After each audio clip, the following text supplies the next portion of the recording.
क्या फाजिलनगर से होने वाली है स्वामी प्रसाद मौर्य की विदाई, या फिर फाजिलनगर की जनता इस बार कराएगी विधायकी की सवारी? आखिर किसके सर सजने वाला है फाजिलनगर का ताज? दोस्तों उत्तर प्रदेश में छठवें चरण का मतदान हो चुका है। ऐसे में अलग अलग प्रत्याशियों की किस्मत ईवीएम में कैद हो चुकी है। ईवीएम के किस्मत का फैसला 10 तारीख को मुकर्रर किया गया है। ऐसे में साधारण सी हॉट सीट बन जाने वाली फाजिलनगर विधानसभा की सीट पर सबकी नजरें हैं।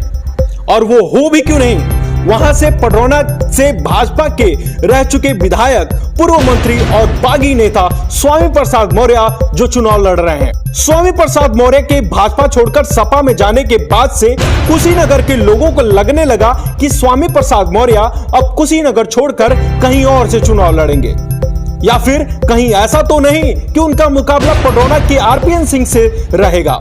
लेकिन फाजिलनगर से चुनाव लड़ने की घोषणा करके उन्होंने लोगों को चौंका दिया। फाजिलनगर में मौजूदा विधायक गंगा सिंह कुशवाहा, जो कि लगातार 2 बार से विधायक रहे हैं, अब उनके पुत्र सुरेंद्र कुशवाहा मैदान में थे। अब यह मुकाबला स्वामी प्रसाद मौर्य और सुरेंद्र कुशवाहा में था। तभी अचानक समाजवादी पार्टी से बागी होकर बसपा ज्वाइन किए इलियास अंसारी भी मैदान में कूद पड़े। पर्चा दाखिला के दिन के बाद ऐसा लगने लगा कि फाजिलनगर में असल मुकाबला भाजपा और बसपा में है। लेकिन कुछ दिनों बाद समाजवादी पार्टी के स्टार प्रचारक के रूप में हेलीकॉप्टर से रैलियां करने वाले स्वामी प्रसाद मौर्य की दावेदारी मजबूत दिखने लगी। अब यह मुकाबला फिर भाजपा और सपा में दिखने लगा। एक तरफ भाजपा के प्रत्याशी के लिए योगी आदित्यनाथ आकर स्वयं रैली किए, तो दूसरी तरफ समाजवादी पार्टी के प्रमुख अखिलेश यादव भी फाजिलनगर आकर स्वामी प्रसाद मौर्य के लिए वोट मांगते हुए नजर आए। फाजिलनगर विधानसभा सीट पर इस बार चुनाव काफी रोचक दिख रही है। भाजपा छोड़कर आए स्वामी प्रसाद मौर्य पर सपा ने दांव खेला। उनके आने के बाद से सपा से लंबे समय से चुनाव मैदान में उतरने की तैयारी कर रहे पूर्व जिलाध्यक्ष इलियास अंसारी बगावती तेवर दिखाते हुए मौर्य के मुकाबले बसपा से चुनाव लड़े। वहीं भाजपा ने गंगा सिंह कुशवाहा के बजाय उनके पुत्र सुरेंद्र कुशवाहा पर भरोसा जताया था। वहीं कांग्रेस से सुनील उर्फ मनोज सिंह उम्मीदवार बनाए गए। सियासी पंडितों का मानना रहा कि इस सीट पर लड़ाई काफी रोमांचक है।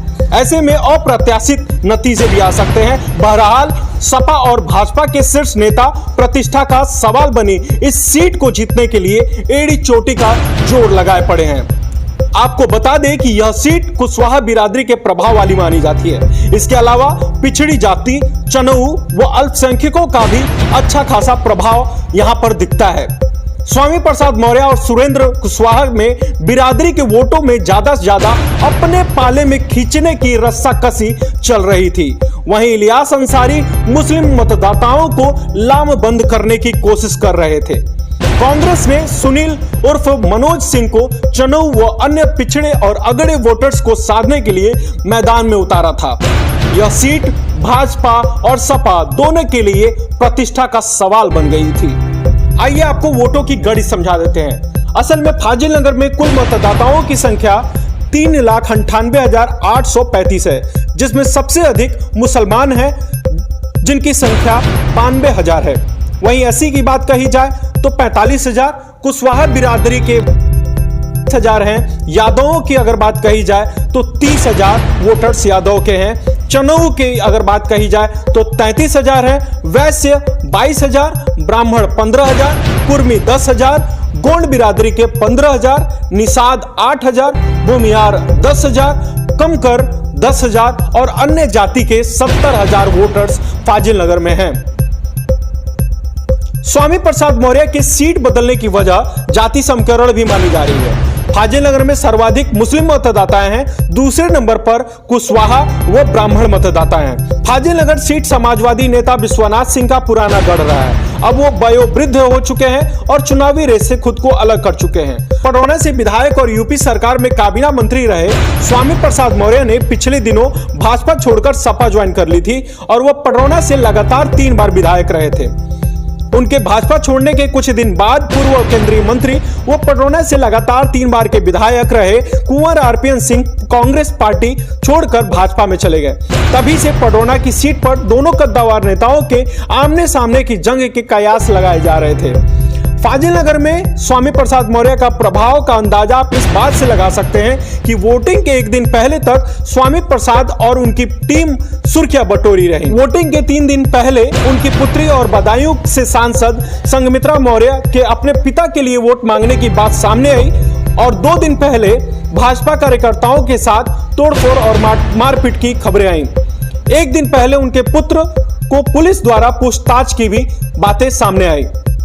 ऐसे में स्वामी प्रसाद मौर्य के सुर्खियों में बने रहने से वोटर्स के दिमाग में मनोवैज्ञानिक प्रभाव डालने में मौर्य कितना सफल हुए हैं यह तो आने वाला वक्त बताएगा। लेकिन इन 3 दिनों के खबरों ने उनके पुराने कैंपेन करने के तरीकों पर बुरा असर डाला है और अब सब कुछ धरा का धरा रह गया। एक तरफ मुसलमानों की बात कहें तो ज्यादातर मुसलमान समाजवादी पार्टी के तरफ दिखते हैं, वहीं मोहम्मद इलियास के आ जाने से बहुत ही कम मुस्लिम उनके साथ नजर आ रहे हैं।